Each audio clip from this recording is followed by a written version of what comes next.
تواصوا بالحق وتواصوا بالصبر صدق اللہ العظیم۔ قال النبی صلی اللہ تعالی علیہ وآلہ وسلم قل آمنت باللہ ثم استقم، او کما قال النبی صلی اللہ تعالی علیہ وآلہ وسلم تعالی ابراہیم وعلی آل ابراہیم انک حمید مجید۔ اللہ تعالیٰ کی حمد و ثنا اور حضور نبی کریم صلی اللہ تعالی علیہ وآلہ وسلم کی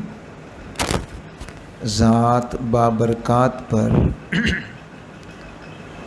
ہدیہ درود و سلام پیش کرنے کے بعد انتہائی قابل احترام ساتھیوں، دوستوں، بزرگوں اور بھائیوں،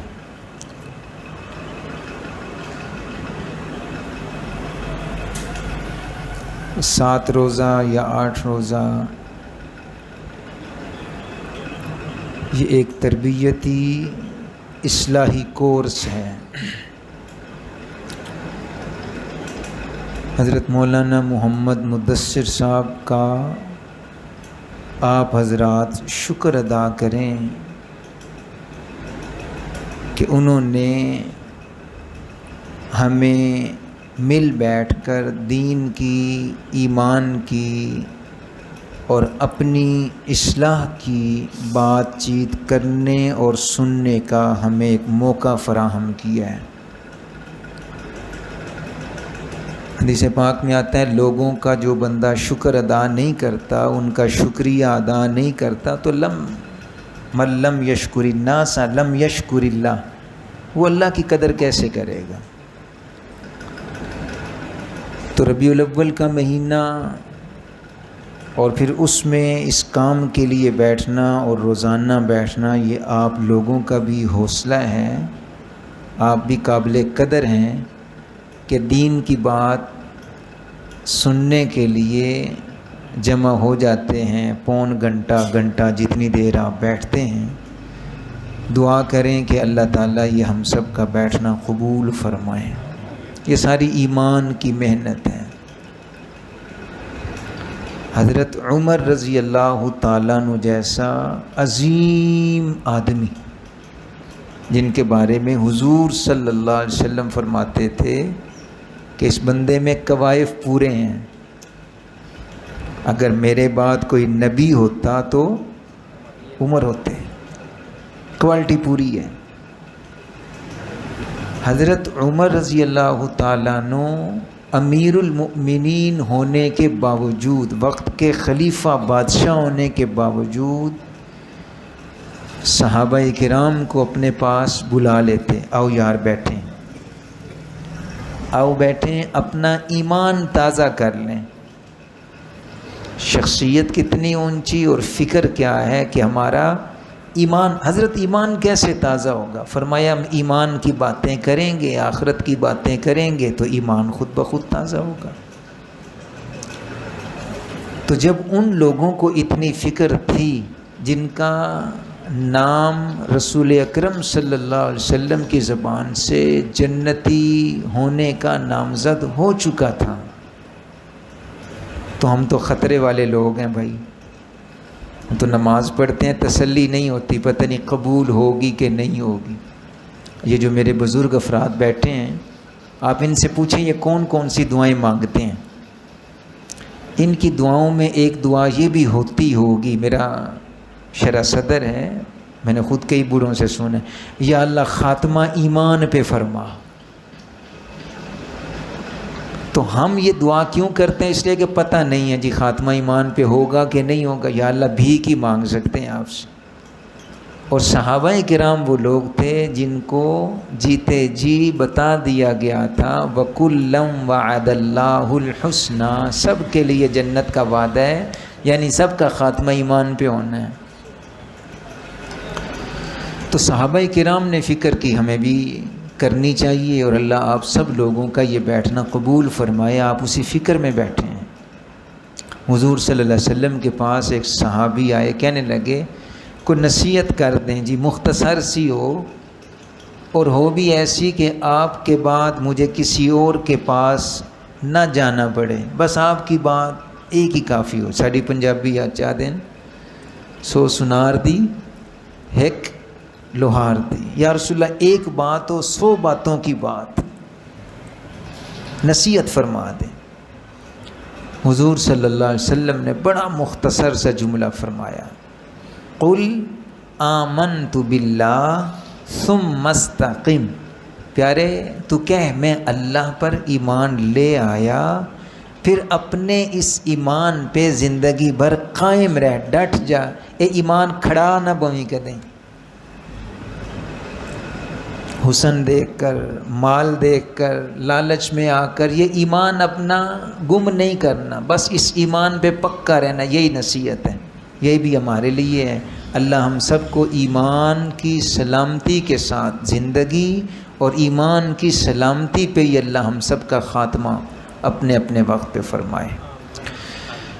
میں نے قرآن پاک کی ایک سورت پڑھی ہے والعصر، پڑھتے ہیں تقریباً سب بھائیوں کو یاد ہے، بڑا اس کا آسان سا ایک ترجمہ مضمون آپ کو دینا چاہتا ہوں تاکہ آئندہ جب نماز میں ہم پڑھیں تو لفظوں کے ساتھ ساتھ میسج بھی ہو کہ یہ سورت ہمیں کہتی کیا ہے۔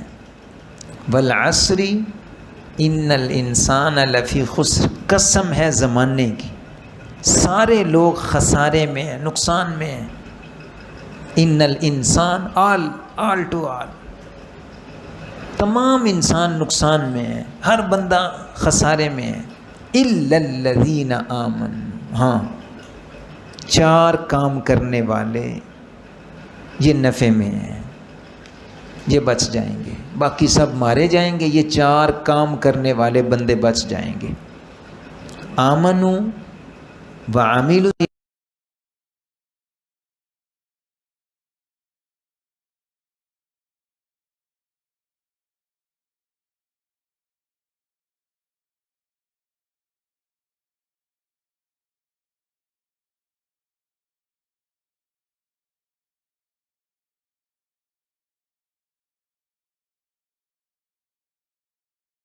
تیسرا وصوا بالحق،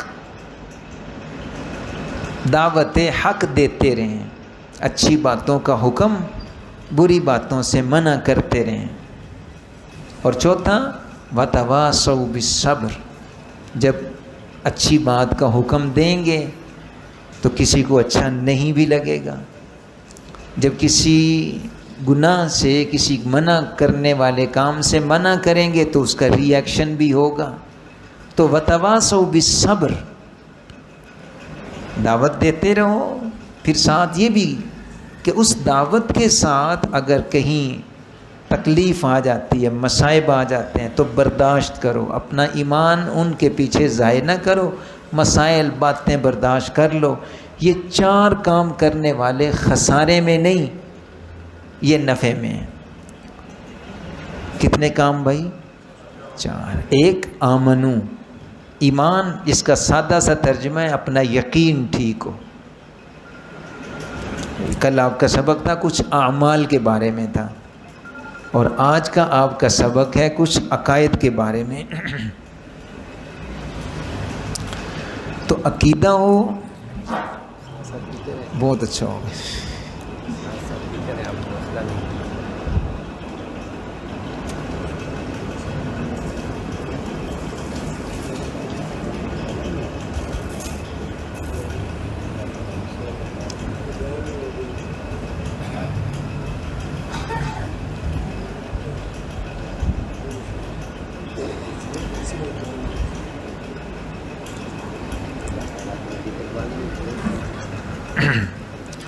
پہلا کام کیا جی؟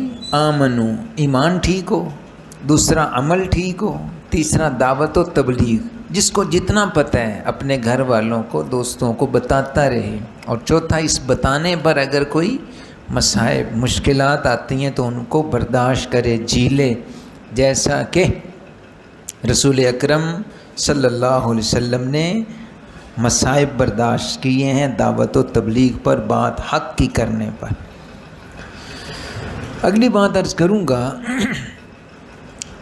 کہ یہ جو میرے ذمہ آ جائیں الا الذین آمنوا، پہلا کام ایمان کے حوالے سے، ایمانیات کے حوالے سے، عقائد کے حوالے سے، سچی بات یہ ہے کہ یہی اس وقت کا سب سے مشکل عنوان ہے، ٹاپک ہے۔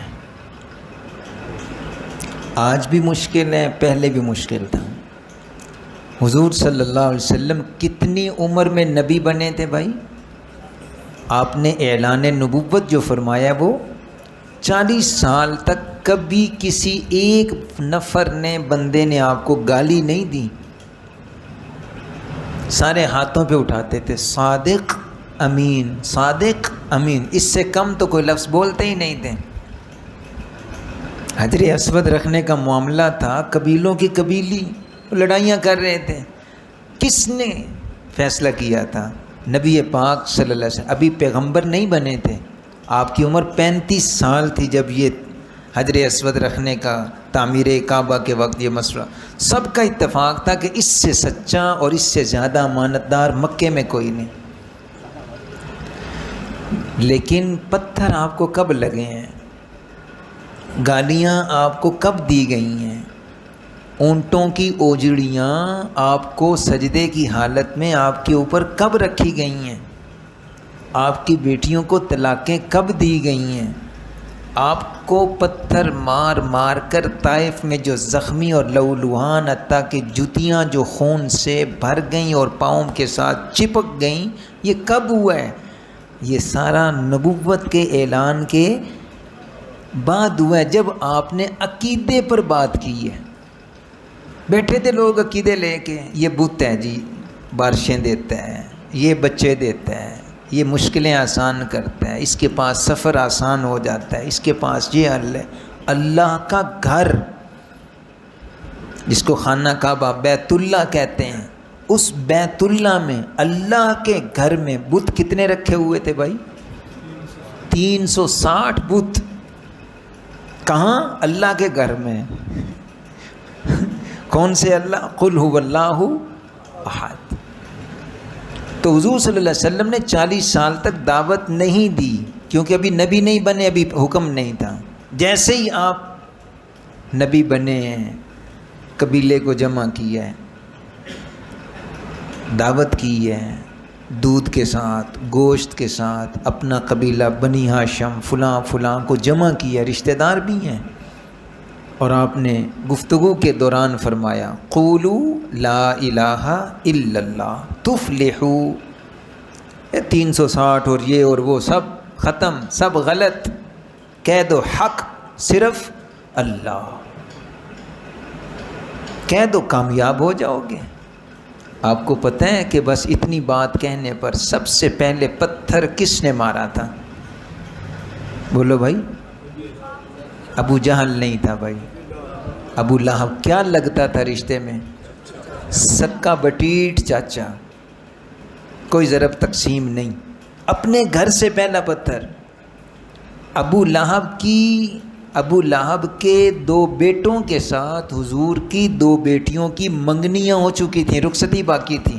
رقیہ ام کلثوم رضی اللہ تعالیٰ عنہ گھر آیا اور دونوں کو بلایا، اپنے بیٹوں کو، عتبہ اور عتیبہ، یا پیور رکھ لو تو یا نبی رکھ لو، میرے پاس رہنا ہے تو رشتے چھوڑنے ہوں گے، اور اگر وہ رشتے کرنے ہیں تو مجھے چھوڑنا ہوگا۔ ان کا ابا جی آپ کو چھوڑ کے کہاں جائیں جی، چھڈو جی، طلاقیں ہوئی ہیں، رخصتی کی نوبت نہیں آئی تھی، نکاح جو اس وقت کی رسومات تھیں وہ ہو گئی تھیں۔ تو یہ سارے آپ صلی اللہ علیہ وسلم کے چاہنے والے آپ کے دشمن بن گئے، حتیٰ کہ مکے سے نکال دیا۔ نکالا یا نہیں؟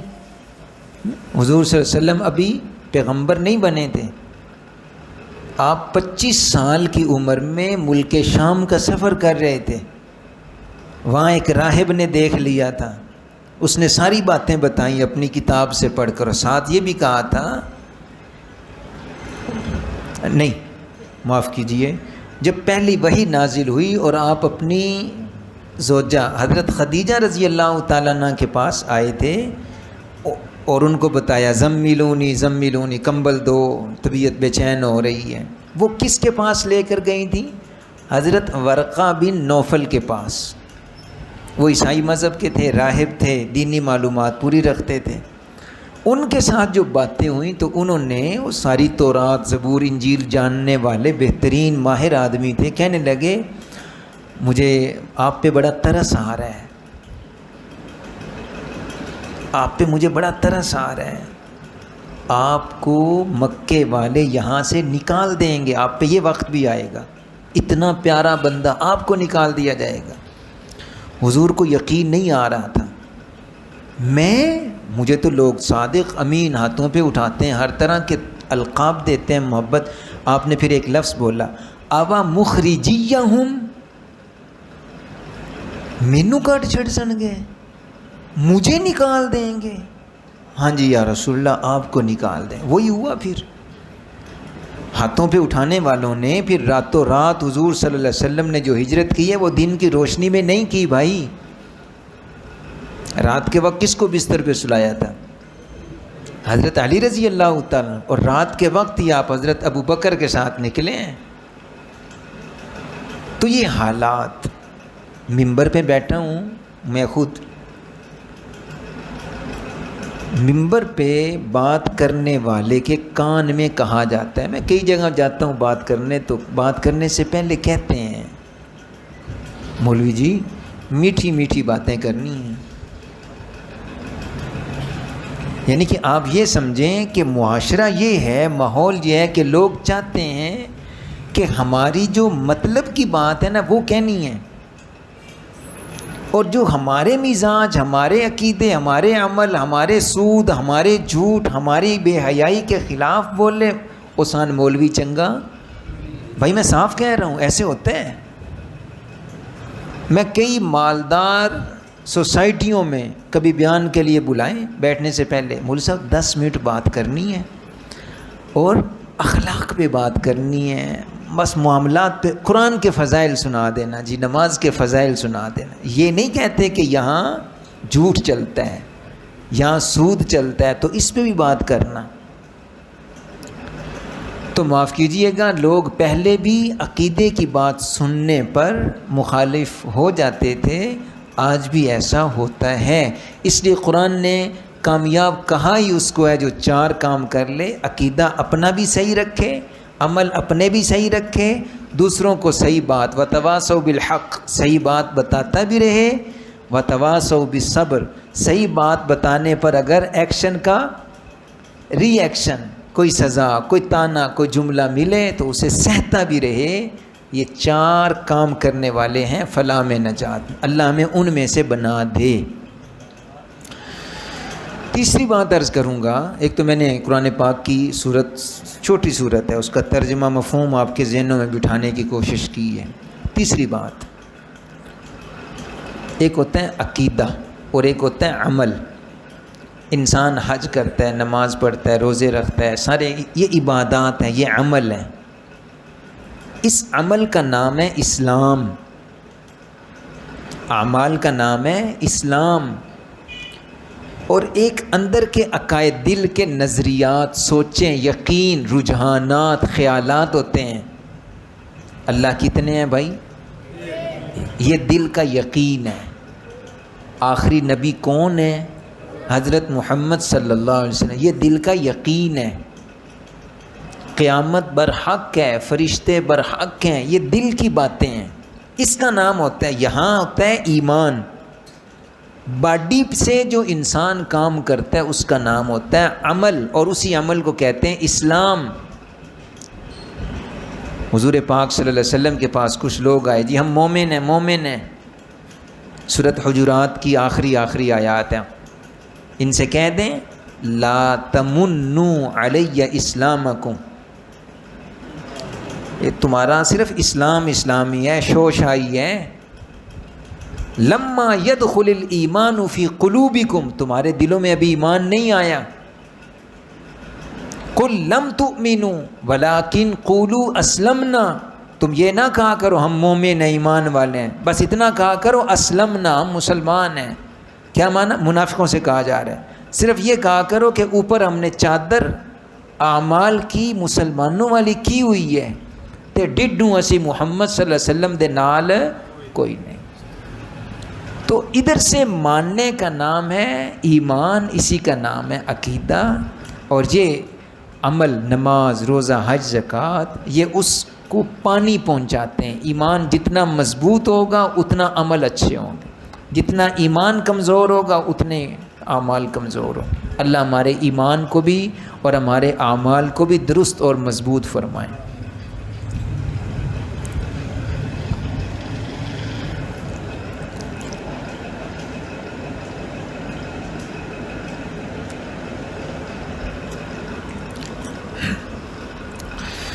کچھ باتیں آج اور کچھ انشاءاللہ کل ذمے ہیں۔ آج آپ کو ایمانیات میں سے 7 باتیں بتانی ہیں، ہر بچے کو یاد ہے۔ ایمان مفصل کیا ہوتا ہے؟ آمنت باللہ وملائکتہ وکتبہ ورسلہ والیوم الآخر والقدر خیرہ وشرہ من اللہ تعالی والبعث بعد الموت۔ یہ 7 ہیں، یہ بڑی بڑی باتیں ہیں۔ ضمناً جو چھوٹی باتیں وہ انشاءاللہ کل پڑھ لیں گے، آج بڑی باتوں۔ سب سے پہلا ایمان، آمنت باللہ۔ کس پر ایمان؟ آپ جتنے بھائی بیٹھے ہیں نا، یہ تو حضرت نے میرے ذمے 2 دن لگایا عقائد کا سبق۔ اللہ تعالیٰ آپ کو توفیق دیں قرآن پاک کا ترجمہ پڑھنے کی، قرآن پاک کے قریب ہونے کی۔ میں معافی چاہتا ہوں، ہم نے اسکول کالج میں 12 15 20 سال تک کتابیں پڑھی ہیں، اور وہ بھی اپنی نہ مادری زبان کی نہ قومی زبان کی۔ مادری پنجابی، قومی اردو۔ ہم نے کون سی سلیبس میں پڑھی ہیں کتابیں؟ انگلش، جو نہ ہماری ماں کی زبان نہ ہمارے ملک کی زبان، غیروں کی زبان سیکھ کے ہم ہی میں بیٹھے ہیں، ہمارے ہی رشتہ داروں میں English teacher, M A English, اتنے آگے نکل گئے غیر کی زبان، کیونکہ پیسہ ہے نا۔ اور اپنی دینی زبان، اپنے نبی کی زبان صلی اللہ علیہ وسلم، عربی زبان میں نازل ہونے والا قرآن پڑھنے کے لیے بیٹھے ہیں میرے بھائی۔ میں بغیر کسی تنقید کے کہہ رہا ہوں، 60 سال عمر کے، 40 سال عمر کے، ایک بار بھی شروع سے آخر تک سارا قرآن پاک کا ترجمہ پڑھنے کی، استادوں کے پاس بیٹھ کے سننے کی، یا چلو گھر میں بیٹھ کے ہی اپنی آنکھوں سے دیکھنے کی توفیق کتنے لوگوں کو ہوئی ہے؟ میرا ایک سادہ سا تجزیہ ہے، گیس ہے، تقریباً 1000 میں سے ایک آدمی کہے گا، آدمی، عام آدمی، کہ میں نے سارا قرآن کا ترجمہ پڑھ لیا ہے۔ باقی قرآن پاک کیا کہتا ہے، کیا میسج ہیں، 999 بندے کو پتہ ہی نہیں ہے۔ میرا یہ موضوع نہیں، بڑا رونے والا موضوع ہے، رونے والا، رلانے والا۔ جس کتاب کو ہمارے لیے گائیڈ بک کہا گیا تھا، مشینیں بیچتے ہیں نا، یہ سلائی مشین، یہ واشنگ مشین، تو ساتھ ایک بک ہوتی ہے جی، ہدایات رہنمائی کے لیے۔ اس سے ہٹو گے تو کباڑا کرو گے مشین کا۔ اللہ نے یہ باڈی بنائی ہے تو اس کی رہنمائی کے لیے، چلانے کے لیے گائیڈ بک دی ہے، اور وہ کون سی ہے؟ قرآن پاک ہے۔ پڑھے، الماریوں میں رکھا ہوا ہے۔ اللہ کی توفیق سے ہمارے گھر میں 4 قرآن ہیں، 3 قرآن ہے، 2 قرآن ہے، 1 قرآن ہے، غلاف میں لپیٹ کے رمضان میں کھولا، پڑھا، اور اس کے بعد رکھا۔ اللہ خیر سے اللہ۔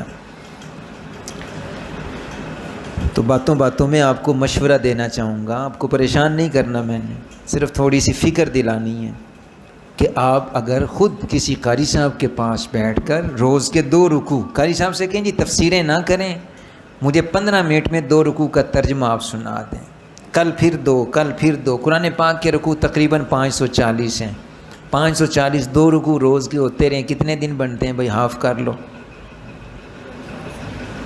ہاں بھائی 27،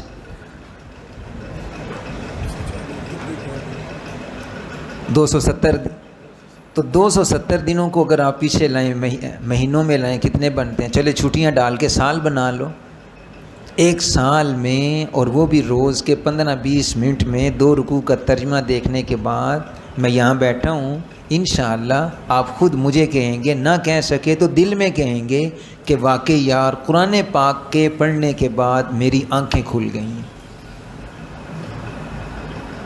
میں کوئی رسمی باتیں نہیں کر رہا، ہمیں ہماری معاشرت جینا کیسے، بیوی کے ساتھ کیسے، باپ کے ساتھ کیسے، اولاد کے ساتھ کیسے، مارکیٹ میں کیسے، قرآن پاک بتاتا ہے۔ کھانا کیسے، قرآن سکھا رہا ہے۔ پہننا کیسے، قرآن سکھا رہا ہے۔ بولنا کیسے، قرآن سکھا رہا ہے۔ دیکھنا کیسے، قرآن سکھا رہا ہے۔ وہ ہمیں پتہ ہی نہیں ہے قرآن کیا کہتا ہے۔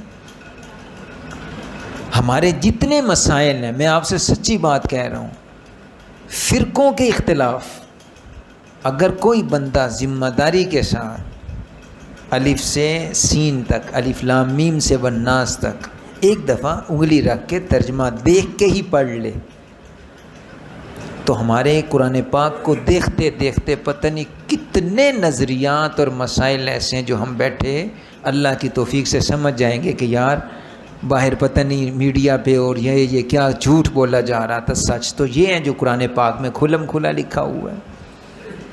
اللہ تعالیٰ اس کی توفیق نصیب فرمائے۔ واپس آتے ہیں اپنی باتوں کی طرف۔ آمنتو باللہ، اللہ پر ایمان کیا ہو؟ اللہ کو ماننے کا کیا مطلب ہے؟ مانتے تو مشرک بھی تھے، 360 یہ بھی رکھے ہوئے تھے، اور ساتھ کعبہ کا طواف بھی کرتے تھے، حج بھی کرتے تھے، اور کہتے تھے ہم اللہ کو بھی مانتے ہیں۔ اللہ کو، ہمارا اور ان کا کیا فرق ہے؟ مشرک کا اور مومن کا کیا فرق ہے؟ ایک نقطے کا فرق ہے صرف۔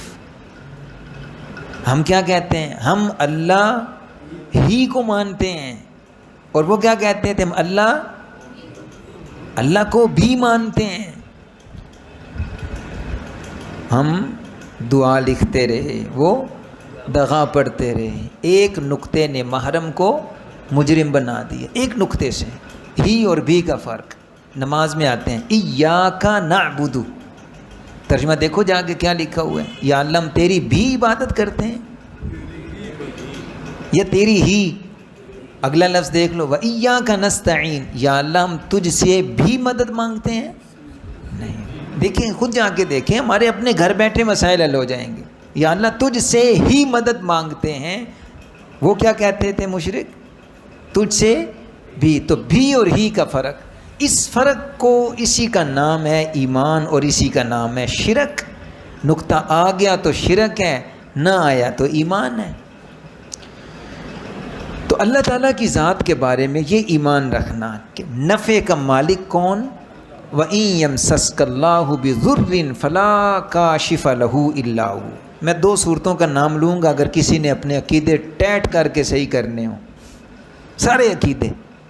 سورۃ الانعام 7ویں پارے میں ہے، اور یہ تقریباً 1.25 پارے کی صورت ہے۔ اگر آپ جتنی دیر ہم 1 گھنٹے میں میچ اور یہ وہ دیکھ لیتے ہیں، ویسے تیز انگلی کے ساتھ پڑھتے جائیں، تقریباً 2 گھنٹے میں ہم سارا ترجمہ پڑھ لیں گے۔ جب ترجمہ ختم ہوگا تو ہمارے بہت سارے خدشات، وسوسے، وہم پیچھے گر چکے ہوں گے۔ اور دوسری سورت فاطر ہے، فاطر، سورت یاسین سے ایک سورت پیچھے، الحمدللہ فاطر السماوات والارض جاعل الملائکۃ رسلا اولی اجنحۃ مثنی وثلاث ورباع، صاف توحید کا عقیدہ سمجھا دیتی۔ تو اللہ تعالیٰ کی ذات کے بارے میں یاد رکھنا ہے، نہ اللہ کی عبادت میں کوئی شریک ہے، یہ پیشانی صرف کس کے آگے جھکے گی؟ نہ اللہ کے ساتھ نفع نقصان میں ہمارا کوئی شریک، اللہ کا کوئی شریک ہے۔ موت کون دیتا ہے؟ حیات کون دیتا ہے؟ ہن تھوڑا جہا نا میں ایک معاشرتی مسئلہ بھی عرض کر دیتا ہوں۔ ساڈے رشتے آندے ہیں، چھوڑ کی کردا ہے جی؟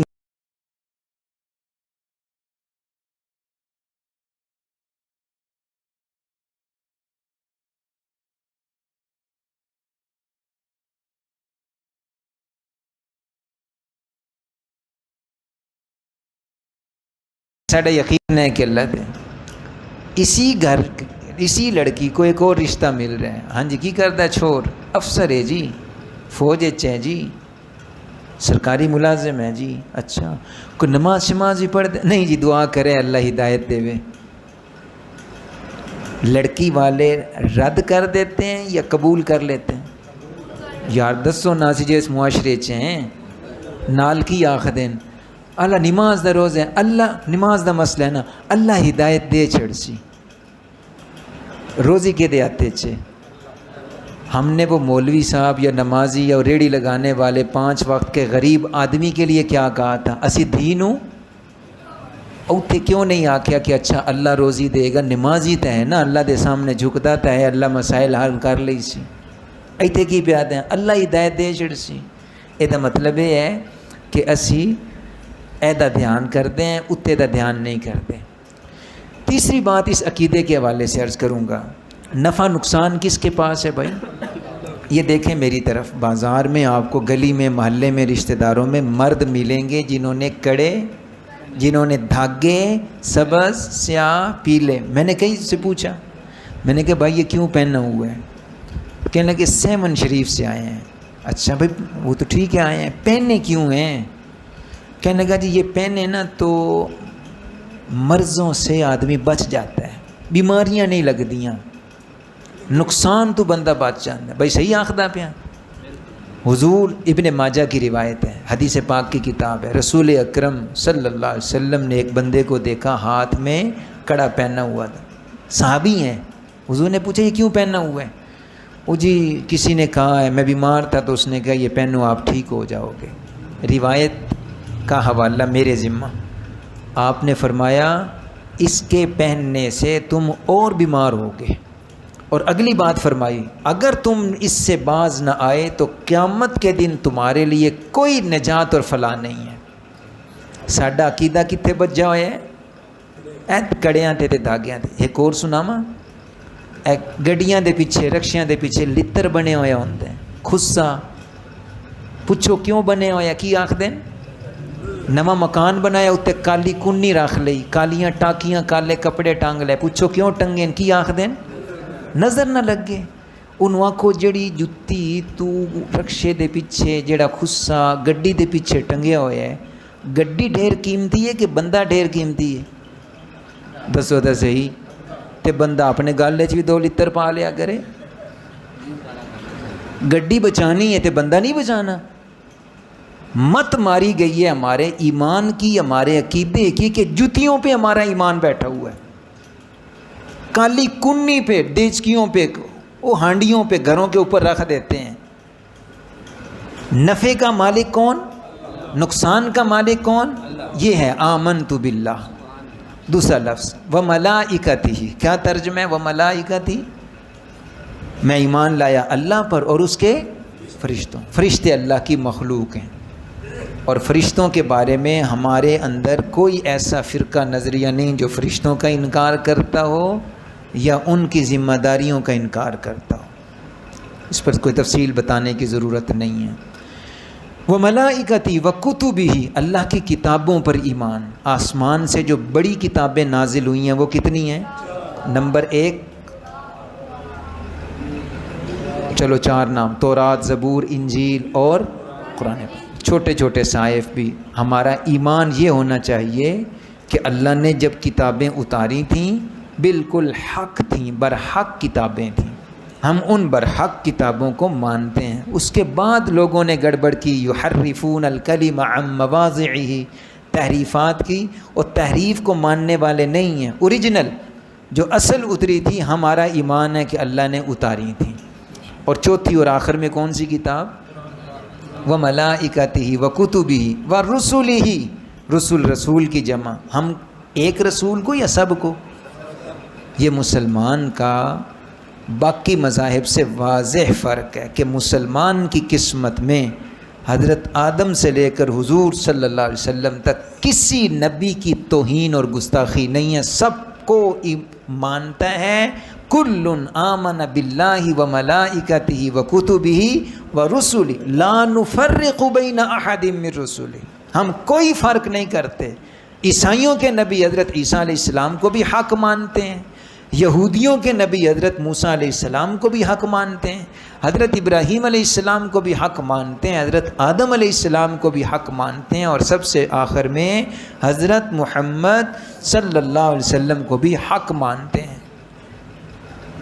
عیسائی حضور کا انکار کر گئے، یہودی حضرت عیسیٰ کا بھی انکار کر گئے، اور حضور پاک صلی اللہ علیہ وسلم کا بھی انکار کر گئے۔ تو ہمارا ایمان یہ ہے کہ سارے نبی برحق، اور ہم سب پہ ایمان لاتے ہیں، وَمَلَائِكَتِهِ وَكُتُبِهِ وَرُسُلِهِ، آگے بھائی وَالْيَوْمِ الْآخِرِ، قیامت کے دن پر ایمان۔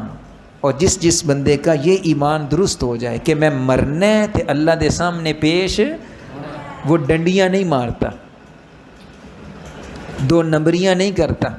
یہ جو سرکاری ملازم ہیں نا، آپ ان سے ملیں، یہ ایف آئی آر سے بڑا ڈرتے ہیں، کوئی ایسا کام نہیں کرتے جس کی وجہ سے ایف آئی آر ہو، کہیں ہو جائے تو یہ اپنا سب کچھ دے کے بھی اس ایف آئی آر کو ختم کروانے کی کوشش کرتے ہیں۔ یار میری نوکری جان دی یہی، خدا دے بندہ جیڑا لینے ہی لے لا، ایف آئی آر تو میری جان۔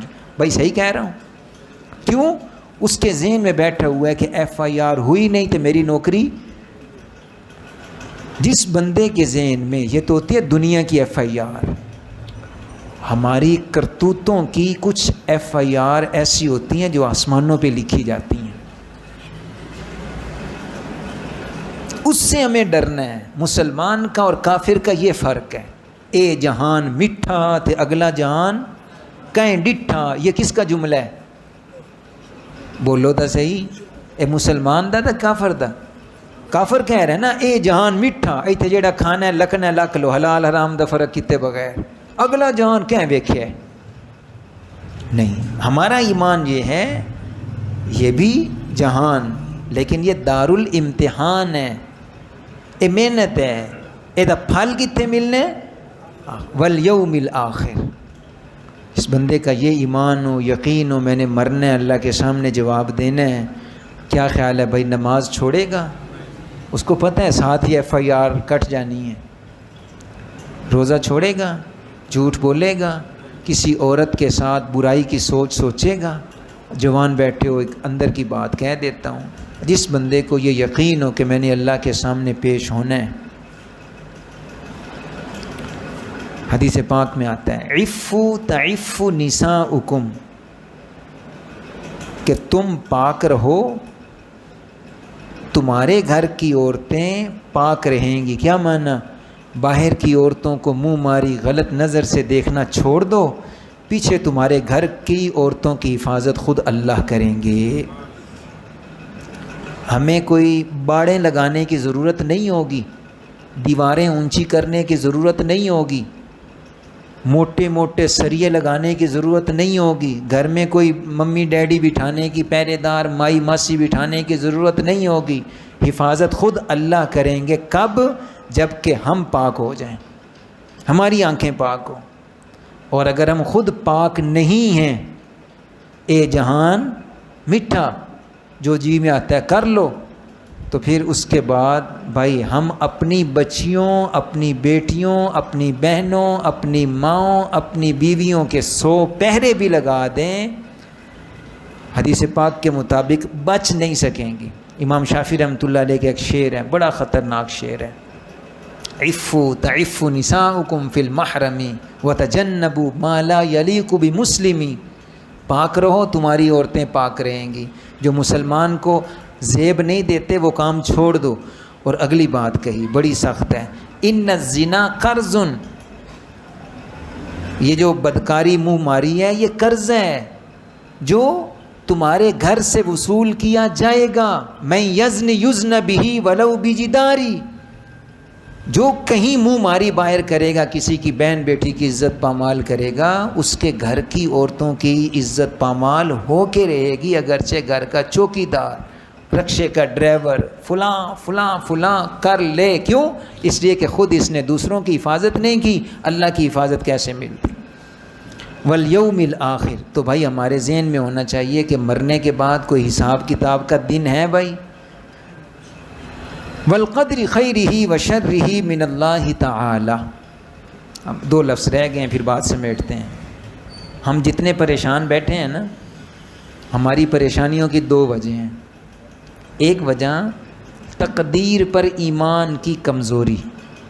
اگر ہمارا ایمان یہ بن جائے نا کہ میرے حق میں فیصلہ ہو تو بھی اللہ کی طرف سے ہے، میرے خلاف ہو تو بھی اللہ کی طرف سے. مجھے آج گاہک ملا ہے تو یہ کس نے بھیجا ہے؟ نہیں آیا تو یہ بھی کس کا کام ہے؟ اللہ کا کام. شادی ہو گئی اللہ کی عنایت ہے، اولاد ہو گئی اللہ کی دین ہے، نہیں ہوئی بھائی اللہ ہی بہتر جانے، دے کے لے لے، والقدر خیری و شر، یہ اللہ کے کام ہے جو مجھے نہیں پتہ. جس بندے کا ایمان تقدیر کے اوپر ہوتا ہے وہ ٹینشن ہی نہیں پالتا. اچھا جی سائیں جاننے تے سائیں دا حکم جاننے، جی اس نے یہ فیصلہ کیا ہے.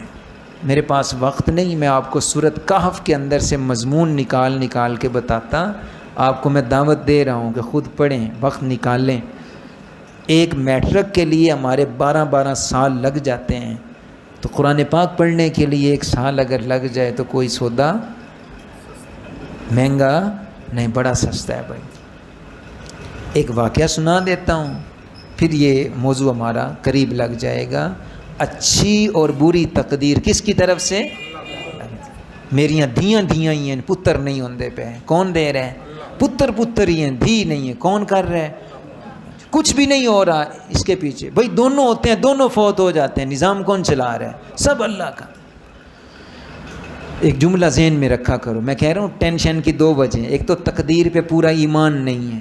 جب بھی جو کچھ بھی ہو جائے کہا کرو یہ کس کی طرف سے ہے، اسی میں خیر ہوگی. نقصان ہو گیا تب بھی کہو اسی میں. لو جی کہانی سن لو. بادشاہ سلامت، اور بادشاہ سلامت کا ایک بڑا پیارا وزیر تھا.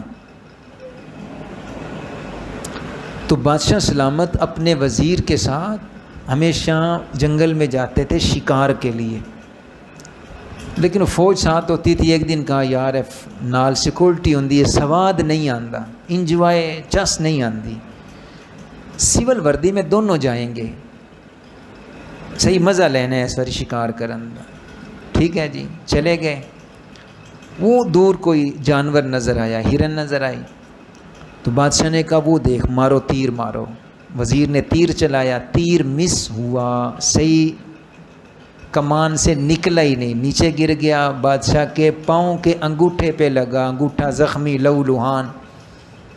بادشاہ چیخ رہے ہیں. اس وزیر کی عادت تھی کہ ہر بات پہ کہتا تھا کہ اسی میں خیر ہوگی. ہاں جی اسی میں. تو اس نے لہو دیکھا، بادشاہ چیخے مار کہہ رہے بادشاہ کچھ نہیں، اسی میں خیر ہوگی. بادشاہ کو غصہ آیا، ایک تکلیف، ادھر خون، ادھر ہیں اجنبی جگہ پہ، اور یہ کہہ رہا ہے کہ اسی میں. اور نیت کر لی انہوں میں جانے ہی جا کے نہ بند چھڑنا ہے، ڈھک چھڑنا ہے، گرفتار. پہنچتے ہی جا کر کہا انہوں تو اندر کرو نا جی، یہ شکل ہی نہیں میں ویکھنی. اپنا علاج کروانا شروع کیا. حکیموں نے زخم دیکھا، انہوں نے کہا جی خطرناک ہے، یہ انگوٹھا کاٹنا پڑے گا تب آپ بچیں گے.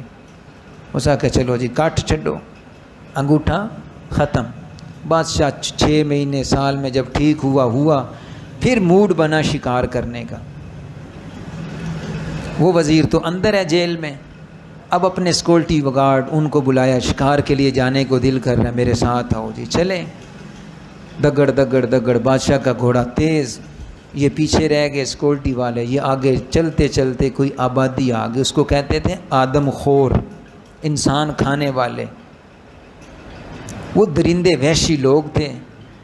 تو بادشاہ ان کے ہاتھ پہ چڑھا، انہوں نے پکڑ لیا بادشاہ کو اندر، اور ساتھ یہ بھی کہا کہ ہمارا سالانہ میلہ جس پہ ہم ہر سال اپنے گرو کو ایک انسان دیتے ہیں ذبح کرنے کے لیے، شکر ہے جی پیزا ہاتھ آیا تے اسی ایس واری اپنے گرو نو اے پیش کر سائیں گے. اے کون آئی بھائی؟ بادشاہ سلامت. میلے کا دن آیا، گرو بھی آ گیا. ہاں بھائی کوئی رکھے نے پیزا ایس واری؟ ہاں جی دکھاؤ. دکھایا تو بادشاہ لنگڑا کے چل رہا تھا، انگوٹھا کٹے ہوا آئی. تو گرو نے بڑے غصے میں کہا سال میں ایک انسان تم سے مانگتا ہوں تو وہ بھی تسی لنگڑا دین دے پہ تو شرم نہیں آئی؟ اینو چھڈو، میں ثبوتا بندہ چاہیے.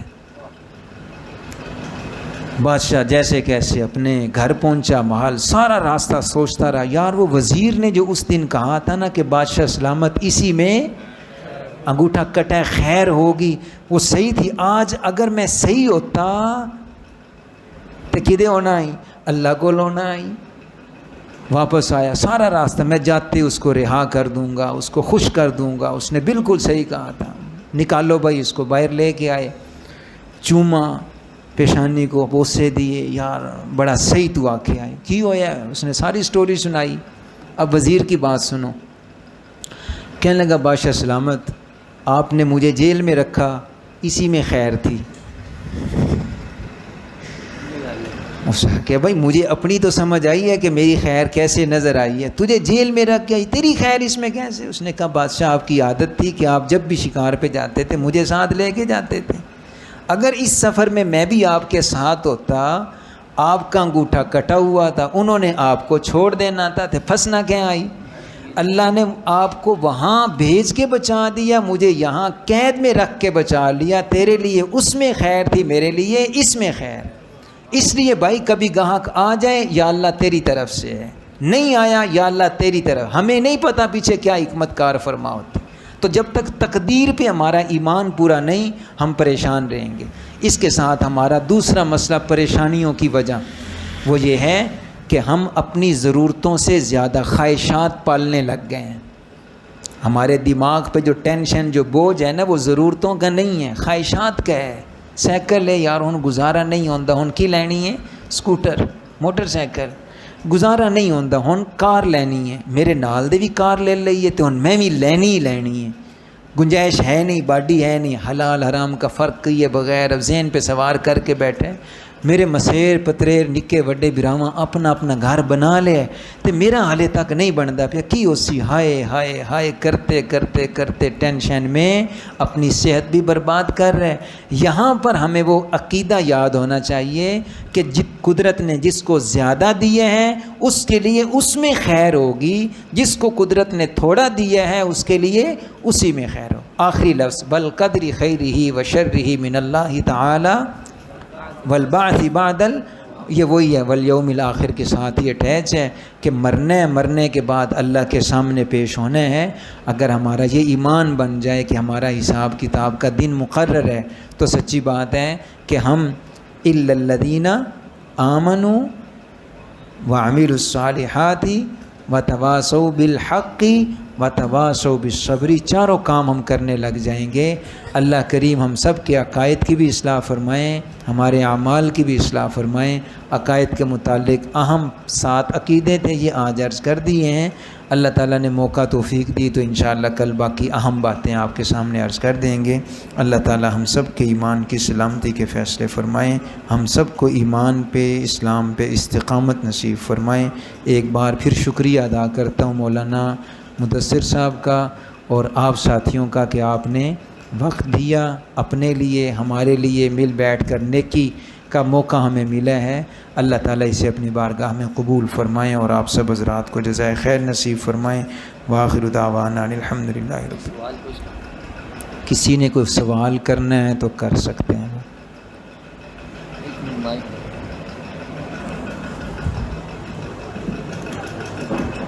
اگر کوئی سوال ہو تو آپ یاد کر کے پوچھ سکتے ہیں۔ ہمارے حضرت استاذ محترم حضرت مفتی فیصل رشید صاحب دامت فضل العالیہ، انہوں نے شکریہ ادا کیا، یہ ان کی عاجزی اور کسر نفسی ہے، وگرنہ جتنا کہ آپ حضرات نے سیکھا ہے اس سے زیادہ مجھے بھی سیکھنے کا موقع ملا ہے، تو شکریہ ہمیں ان کا ادا کرنا بنتا ہے یا ان کا ہمیں ادا کرنا چاہیے؟ دیکھیں نا جی وہاں یہ سب ہم سب مل کے آپ کا شکریہ ادا کرتے ہیں۔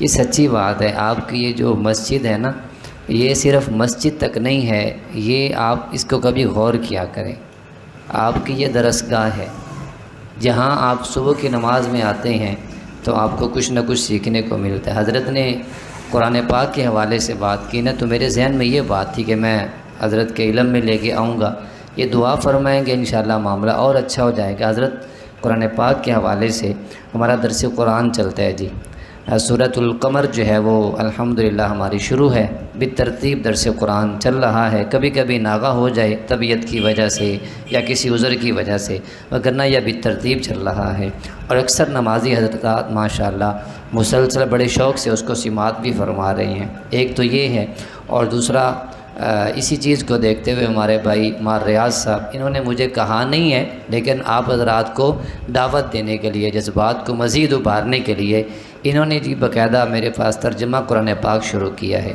اور سورۃ المطففین جو ہے ان کی سورۃ الناس سے لے کر یہاں تک انشاءاللہ یہ مکمل ہونے والی ہے۔ ترجمہ پڑھتے ہیں جی لفظ بلفظ، پھر اس کو لکھتے ہیں، پھر اگلے دن مجھے سناتے بھی ہیں۔ تو یہ ترتیب فی الحال ہمارے ہاں چل رہی ہے، اور یہ مسجد میں نے اس لیے عرض کیا کہ صبح درس قرآن ہوتا ہے الحمدللہ، ظہر کے بعد پکی تعلیم ہوتی ہے، آپ سب کے علم میں ہے، جمعہ کے دن ہمارا گشت ہوتا ہے، مغرب کے بعد بیان ہوتا ہے، اور جمعہ کے دن فجر کے بعد ہمارے مجلس ذکر ہوتی ہے، ختم خواجگان ہوتا ہے۔ گاہے بگاہے یہ 7 روزہ کورس ہے، 40 روزہ کورس ہے، اور اسی کے ساتھ ہمارے بزرگ حضرات تشریف لاتے ہیں، بیان ہوتے رہتے ہیں۔ تو یہ ہم نے کوشش کی ہوئی ہے کہ ہماری مسجد درسگاہ کی صورت میں رہے، کہ آپ جب بھی تشریف لے کے آئیں کوئی نہ کوئی دین کی بات سیکھ کے جائیں۔ یہ نہیں ہے کہ صرف آپ نماز پڑھیں اور چلے جائیں۔ میں آخری بات عرض کروں، ہمارے حضرت جی دامت برکاتہم العالیہ کے خلیفہ مجاز تھے حضرت مفتی احمد علی صاحب رحمۃ اللہ علیہ، فیصل آباد سے ان کا تعلق تھا، شاید حضرت بھی ان کو جانتے ہوں گے۔ ایک دفعہ انہوں نے بڑی بات پیاری فرمائی، میرے دل کو وہ بڑی بات لگی، سچی بات ہے، اور اسی کی وجہ سے یہ ساری کوشش ہوتی ہے۔